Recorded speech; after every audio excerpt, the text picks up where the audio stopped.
Hello viewers, welcome back to the Management Gyan. In this video we will learn about the bureaucratic theory of management. Let's get started.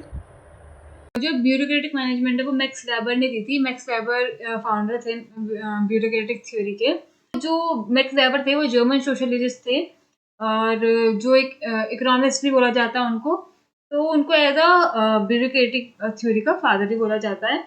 And इनका मानना था कि एक organisation तभी अच्छे से function कर पाएगी बेस्ट तरीके से जब उसको एक रेशनल तरीके से लीगल एंड रूल बेस्ड तरीके से उसको रन किया जाएगा। ठीक है, specially as they grow larger and more complex. ठीक है, इनकी थोड़ी एक हम क्विक प्रोफाइल चेक कर लेते हैं कौन थे मैक्स वेबर और इनको क्या कहा जाता है। इनका फुल नेम था मैक्सिमिलियन कार्ल एमिल वेबर। ठीक है, ये इनका जन्म बॉर्न हुए थे अप्रैल 21 1864 में जर्मनी में, और इनकी जो डेथ हुई थी वो 14 जून 1920 में इनकी डेथ हो गई थी। इनका जो प्रोफेशन था ये सोशलिस्ट थे, इकोनॉमिस्ट थे और हिस्टोरियन भी बोला जाता है इनको। और ये इनके जो फेमस जो चीज़ें इन्होंने फाउंड करी थी वो थी जो ब्यूरोक्रेटिक थ्योरी है उसके ये फाउंडर रह चुके हैं, और study of authority, sociology of religion. ठीक है, ये इनकी शॉर्ट रिव्यू था इनकी प्रोफाइल के बारे में। तो जो ब्यूरोक्रेटिक थ्योरी है क्या क्या चीज़ें पढ़ेंगे।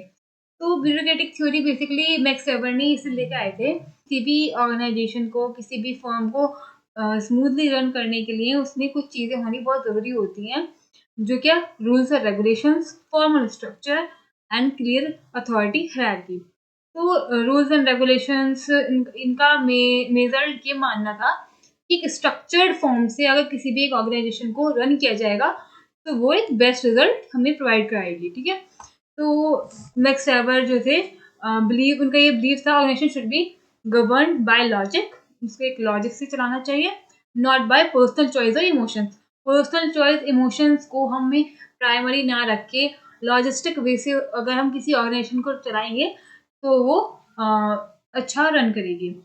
आगे हम पढ़ते हैं जो प्रिंसिपल्स दिए थे मैक्स वेबर ने ब्यूरोक्रेटिक थ्योरी के बारे में, वो हम पढ़ते हैं। Principles of formal hierarchical structure. Organisation must be clear chain of command. जो ऑर्गेनाइजेशन है उसमें क्लियर चेन ऑफ कमांड होनी चाहिए। चेन ऑफ कमांड हमने पढ़ा था, आप मुझे कमेंट सेक्शन में बताना कि हमने किसके प्रिंसिपल्स में ये समझा था।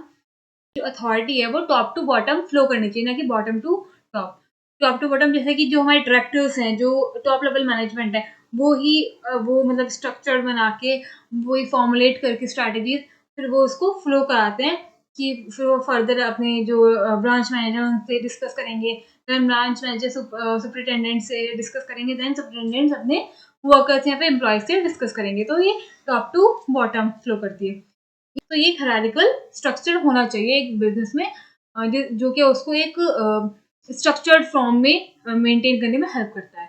Next is principle of division of labour. ठीक है, work is divided into clearly defined roles and task, each person specialise in a specific job. मतलब इसमें बता रखा है कि जो जॉब रोल है वो क्लियरली डिफाइन किया होना चाहिए अपने वर्कर्स के बीच में, जिससे कि यू ऑल नो अबाउट कि हर पर्सन अपने फील्ड में एक्सपर्ट होता है और उसको वही काम देना चाहिए, वही जॉब रोल प्रोवाइड करनी चाहिए जो जिसमें वो एक्सपर्ट है। ठीक है, जिससे कि वो अपना काम को एफिशिएंटली कंप्लीट कर पाए। तो अगर वो अपनी जिसमें वो परफेक्ट है उसमें वो उसको रेगुलर बेस पे अपने काम को करेगा तो उसमें वो क्या है स्पेशलाइज्ड हो जाएगा, उसमें वो परफेक्ट हो जाएगा। ठीक है, ये इम्प्रूव करता है एफिशिएंसी एंड एक्सपर्टाइज एक पर्टिकुलर जॉब में।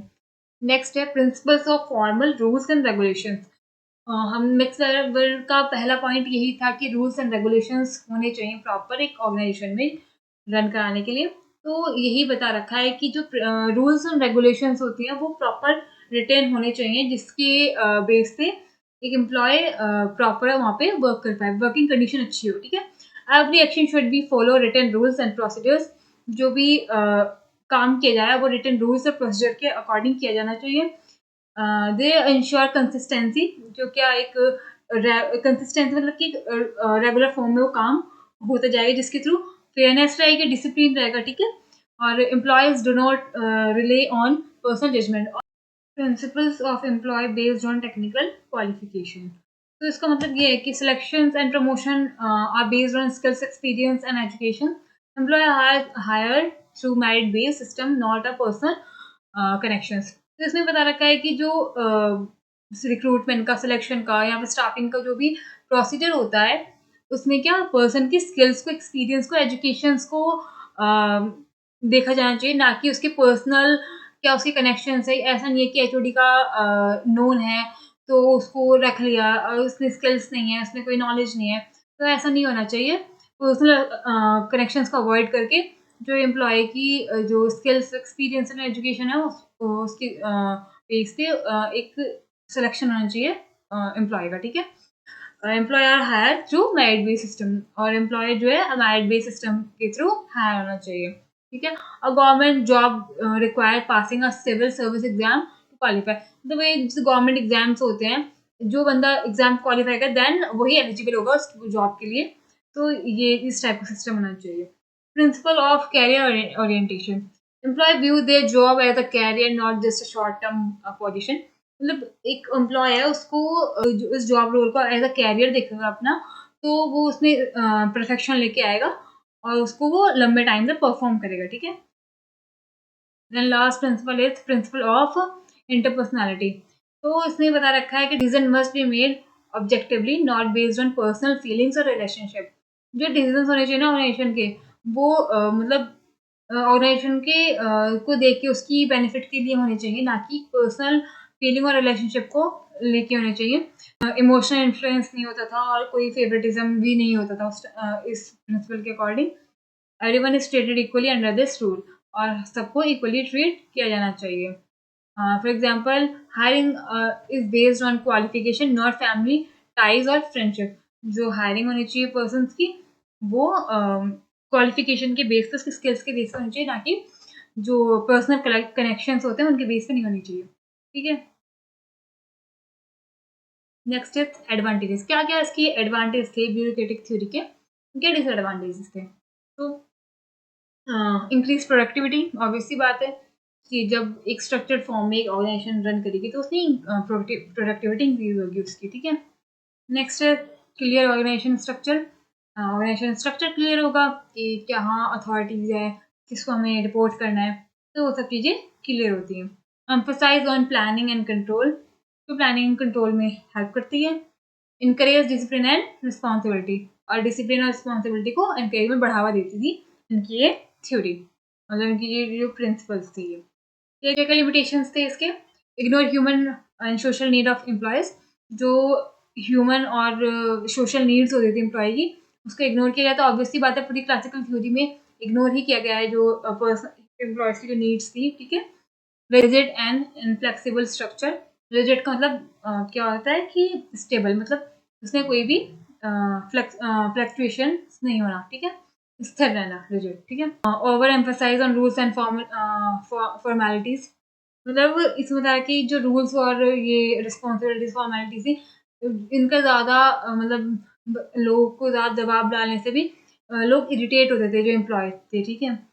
नो फोकस ऑन मोटिवेशन और टीम वर्क, और मोटिवेशन और टीम वर्क पे काम नहीं किया जाता था। जो एम्प्लॉय मोटिवेशन होती थी उस पर ध्यान नहीं दिया, ना उनको मोटिवेट किया जाता, ना उनको इनकरेज किया जाता था, ठीक है। कंक्लूजन क्या निकल के आया इसका। The classical approach is laid the foundation of modern management, but focus on mainly efficiency, rules and structure. का क्या कंक्लूजन निकल के आया है, जो पूरा क्लासिकल अप्रोच है वो किससे मेनली किससे फोकस करता है, एफिशिएंसी पे, रूल्स पे और स्ट्रक्चर्स पे, ठीक है। ऑफन इग्नोरिंग ह्यूमन एक्सपेक्ट्स, मतलब कि जो ह्यूमन की एम्प्लॉयज़ की जो एक्सपेक्टेशंस है उनको इग्नोर किया गया था इस पूरी अप्रोच में। It was later complimented by the new classical human relation and modern approach. तो अब इसमें हम आगे बढ़ेंगे कि इसको इम्प्लीमेंट करके न्यू क्लासिकल थ्योरी आई थी और मॉडर्न थ्योरी आई थी, कि उसमें कि इसके जो ड्रॉबैक्स है उसको उन थ्योरीज में कवर किया जाए। तो आगे हम new classical theory modern approach को पढ़ेंगे, जिसमें कि इसके ड्रॉबैक्स हैं, जो क्लासिकल अप्रोच के ड्रॉबैक्स हैं उसमें वो ओवरकम किए जाए, ठीक है। Thank you so much, guys. If this explanation helped you, so please give the thumbs up and subscribe for more management friendly videos. Thank you so much.